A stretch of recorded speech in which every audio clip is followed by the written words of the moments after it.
Ever since entering the gaming business during the golden age of the arcade, Namco has created some of the industry's most popular and recognizable characters. Pac-Man, Mappy, Heihachi Mishima, Klonoa, Nightmare, the king of all cosmos, Valkyrie. Wait, who the heck is Valkyrie? Well, that's probably the type of response one could expect when mentioning Namco's Valkyrie to any gamer outside of Japan. Chances are most people who've played even a few classic Namco games over the years are at least aware of the character in some form or another, since there have been many Valkyrie nods and cameos in some of the company's biggest IPs. But who is this fair-haired warrior maiden? And why is she seemingly one of Namco's most important and beloved characters in Japan? Well, if you don't know the answer to that, hopefully taking a close look at some of the Valkyrie games in a 3-part series of videos will help. There have been several major releases for the series and a few spin-offs, but it's probably best to start things with the heroine's debut Famicom title, Walukyure no Bouken, Toki no Kagi Densetsu, or The Adventure of Valkyrie, The Legend of the Key of Time. Long ago in the world of Marvel Land, people could live forever, and the various races of this world, Human, Sandra, Tata, Quarkmen, and so on, created settlements that spread as far as the ends of the earth. But the rise of civilization also brought with it wickedness, and there was none more wicked than the dark wizard Zona, the manifestation of evil itself. Zona used his terrible powers to corrupt the hearts of men, creating war, famine, and chaos across the land. Noticing from the heavens the strife of the people, the goddess intervenes by building a giant clock tower to seal away the menace of Marvel Land in the abyss of time. As long as the clock tower remained locked with a giant key, the Key of Time, the people would be free from the influence of Zona and the dark creatures that had turned the world on its head. In doing this, though, time for each of the inhabitants of the world would become limited, thus diminishing their immortality. Rather than cause more conflict, however, their shortened time on the Earth gave the people of Marvel Land more purpose to live, and they coexisted peacefully for generations. But that age of peace and prosperity would eventually come to an end, when one day, a cowardly man who feared his own mortality foolishly removed the Key of Time from the clock tower. In an instant, Zona made his return, and the Dark Lord spared no time in wreaking havoc across the world as he did so many years ago. Now that he had taken possession of the Key of Time, the peoples of Marvel Land stood no chance in resisting Zona, and towns and villages fell at an alarming rate. The cries of his victims shot toward the heavens and resonated in the heart of a child of the gods, Valkyrie. With Marvel Land at its most desperate hour, Valkyrie makes a descent from the clouds to recover the Key of Time, return Zona to his eternal prison, and save the citizens of Marvel Land. The Adventure of Valkyrie was originally developed and published for the Famicom way back in 1986, and is an action RPG. In fact, it's one of the earliest role-playing games for the system, predating even Final Fantasy. At first glance, there are probably two things you'll immediately notice about this game. The first is Valkyrie's depiction on the cover and in artwork as a blonde, wing-tipped bronze-helmed, white skirt and green armor-clad shield maiden with a braided ponytail is nothing at all like her in-game character model. Instead, you've got a black-haired warrior with a skimpy getup that sort of resembles the one Celes had from Final Fantasy VI, minus the headband and cape. Of course, the technical limitations of the Famicom would make it difficult to faithfully reproduce the character in 8-bit form, but the contrast makes the design choice seem especially odd. Later on in the game you can find equipment that changes her appearance to look closer to the artwork, though not by much.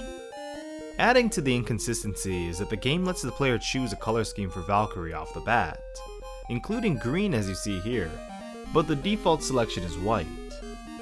Odd indeed. The second thing that may come up is that the Adventure of Valkyrie bears quite a close resemblance to Nintendo's The Legend of Zelda, both in its art direction and gameplay style. This may or may not be coincidence, as Zelda was released in February of 1986, a full half a year before the release of Valkyrie. It seems that a lot of people who end up trying out this game are often quick to disregard it as a cheap or inferior Zelda clone. I should know, I used to be one of them. But recently, I completed both the Adventure of Valkyrie and The Legend of Zelda back to back, and have completely changed my stance. I won't lie and say that this game is better than Zelda, because the latter trumps Namco's offering in almost every area. But I will say that while it lacks the ingenuity and polish of the Nintendo classic, The Adventure of Valkyrie is truly a classic in its own right. Starting up the game for the first time, you're asked for 3 things: your zodiac sign, your blood type, and what color you'd like your Valkyrie avatar to be.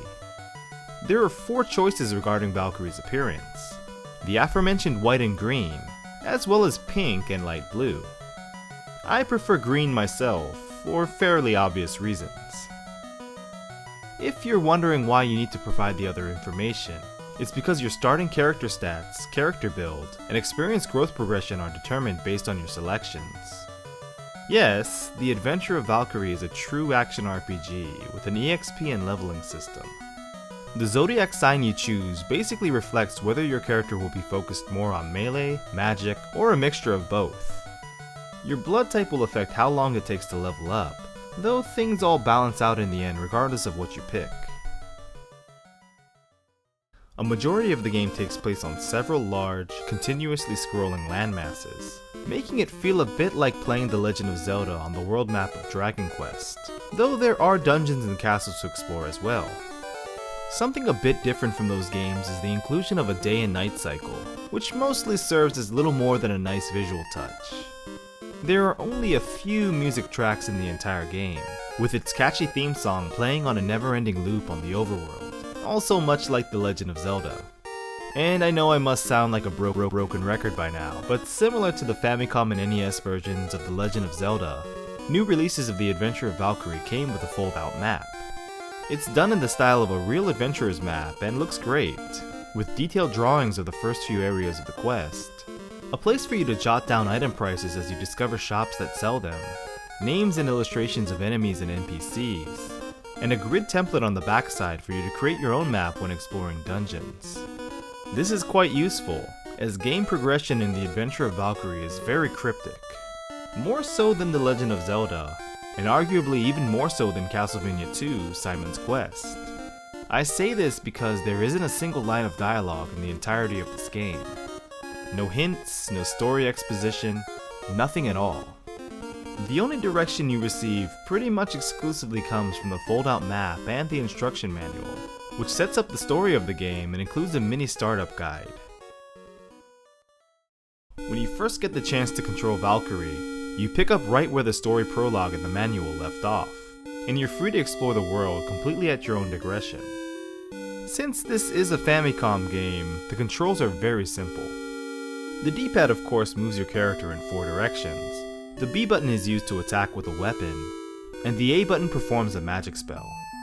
On the bottom of the screen is the HUD, which displays your current inventory, the weapon and spell assigned to the A and B buttons, the player and enemy's current HP, as well as total experience and gold. Valkyrie can hold up to 8 items at any given time, also like The Legend of Zelda, but unlike that game, item management is a crucial aspect of The Adventure of Valkyrie's gameplay. There are many items Valkyrie will find on her journey, either as drops from enemies, out in the wild or in dungeons, in locked treasure chests, or sold at shops. There are 2 kinds of weapons, swords of varying power, and axes, which have low attack power but are primarily used to chop down trees and even mountains at higher levels. Restorative items include potions and tents, antidotes remove the health draining effects of being poisoned, lamps will light up dark dungeons, and keys open treasure chests. And as I mentioned earlier, there are pieces of armor that change Valkyrie's physical appearance, but do much more than that obviously. Traveling around the desert and tundra will slowly chip away at Valkyrie's HP, but wearing a mantle will protect her body from the heat and cold. Equipping the winged helmet will serve to better protect Valkyrie from her foes, reducing all damage received by half. Both of these defensive pieces are breakable and one-time use items, However, there are power versions of these that will never shatter or tear. There are power versions of many items that allow them to be used forever, or many more times in their standard form, as well as a gold key that can be used on locked chests and doors infinitely. In addition to all of these items, there are special unique ones that are often required to advance through the game. Because of the large item pool to choose from and Valkyrie's limited inventory space, you'll have to carefully weigh the pros and cons of your repertoire before heading into the unknown. Having a lamp handy for a dark dungeon may be useful, but perhaps that item slot would be best reserved for a healing potion, which might mean the difference between making it out of the dungeon alive or becoming a permanent resident. Forcing the player into situations such as this adds an element of strategy that makes the game more difficult overall, and is a great design choice in my opinion. The enemies that stand in Valkyrie's way are comprised of the former citizens of Marvel-land who have been corrupted by Zona's dark powers, ferocious beasts and monsters, and the evil wizard's mechanical creations. Enemy variety is actually quite impressive in this game, and most have unique attack patterns. A majority of the bad guys will come in 3 color variations. A blue foe represents the weakest member of any enemy type, a red one is the next step up, and the final and most powerful form of an enemy is always black. Giant monsters are found on land and in the deepest parts of dungeons, acting as sub-bosses. And perhaps the most annoying adversary in the entire game is found in the form of an NPC thief named Zool, who won't attack Valkyrie, but will instead steal one of her items if caught off guard. More often than not, enemies will appear in groups of 4 in random encounters whether you're in or outdoors. They'll typically fight using only melee attacks, but quite a few of them shoot out fireball projectiles, especially if you run into the black variations. Perhaps the most frustrating part of the Adventure of Valkyrie is its combat, which at times can feel clunky and cheap. Sometimes it's difficult to gauge if your attacks are connecting, and enemies tend to aggressively bum rush you the minute they appear on screen. In some areas, running into a little bit of bad luck with an enemy encounter can spell death in a matter of seconds. There are also many creatures that are uninhibited and unaffected by the environment at all and pursue you relentlessly, bypassing walls, mountains, oceans, or other barriers. Thankfully, you can lose them pretty easily, since they'll disappear completely if they wander outside of the visible game world.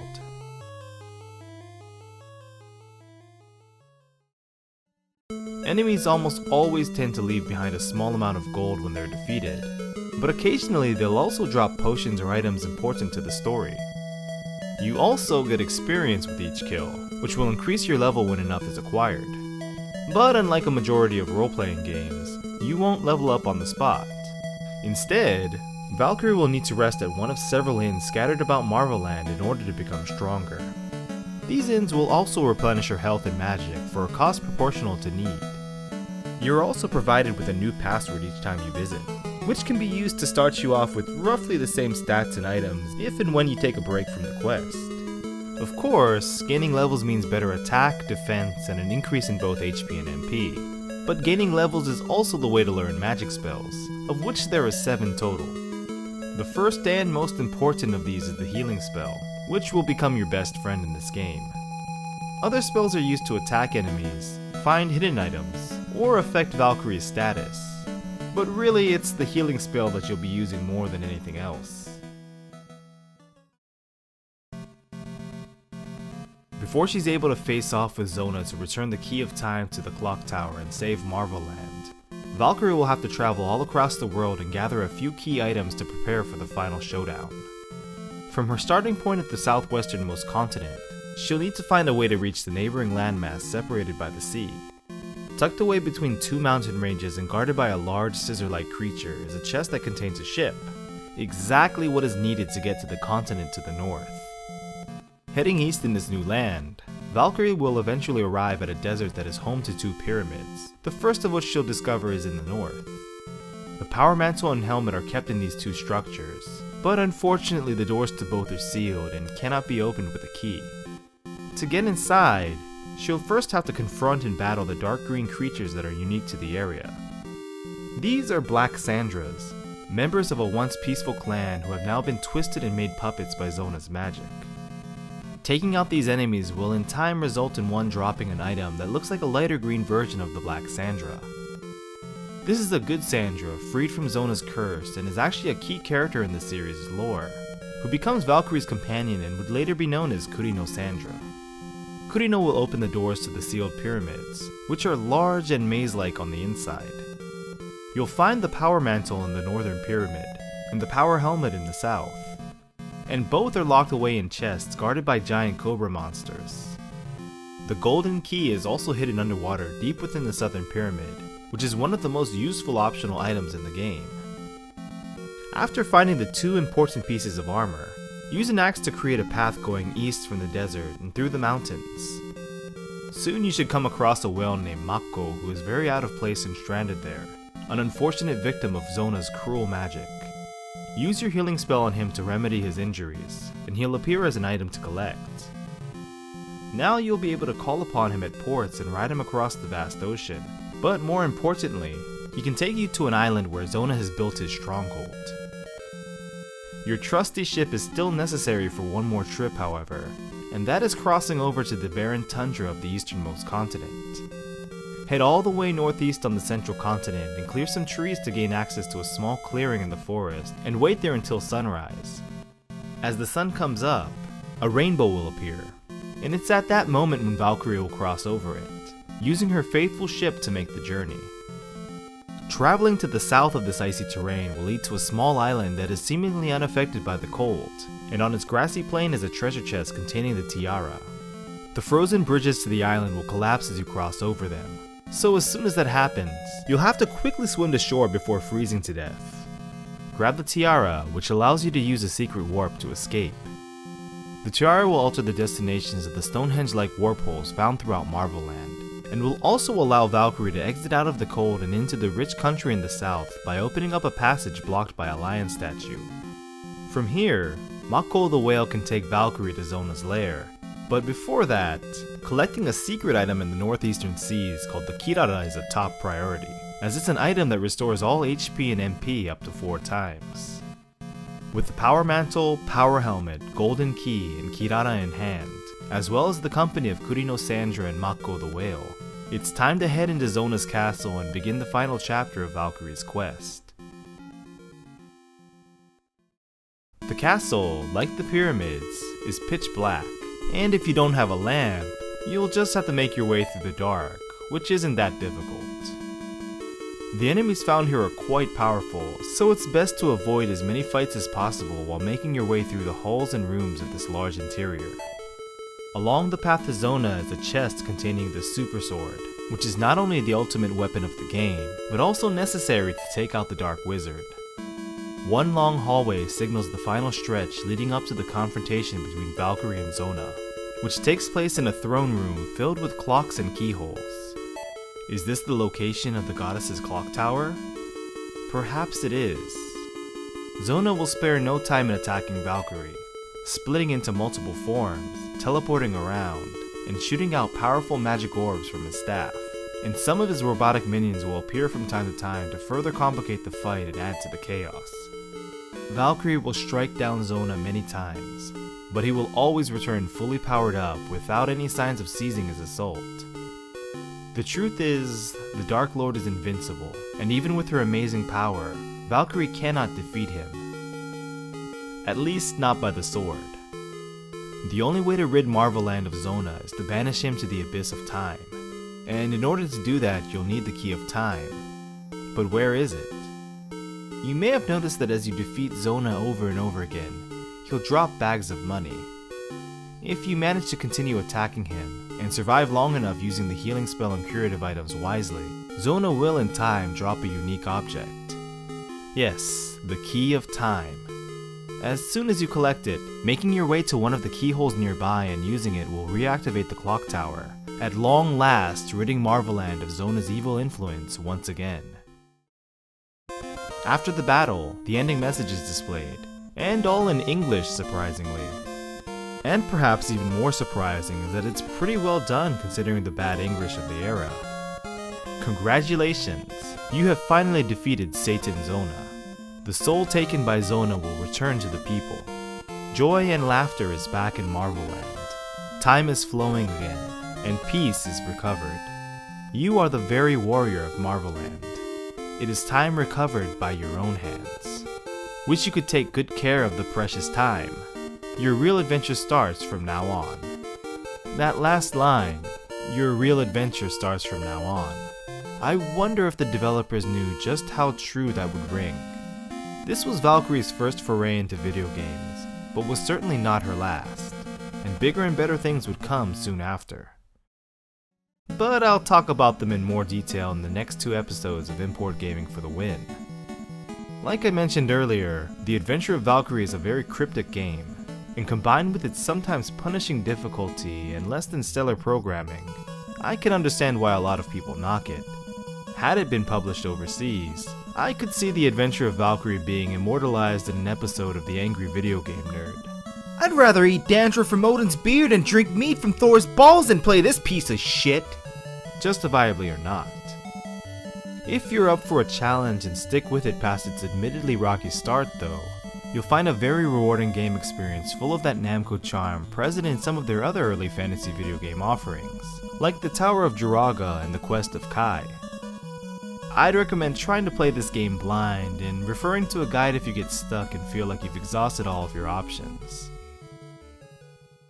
The Adventure of Valkyrie can easily be beaten in a few hours if you know what you're doing and don't feel the need to grind for experience, but will last much longer if you go into it trying to discover things for yourself.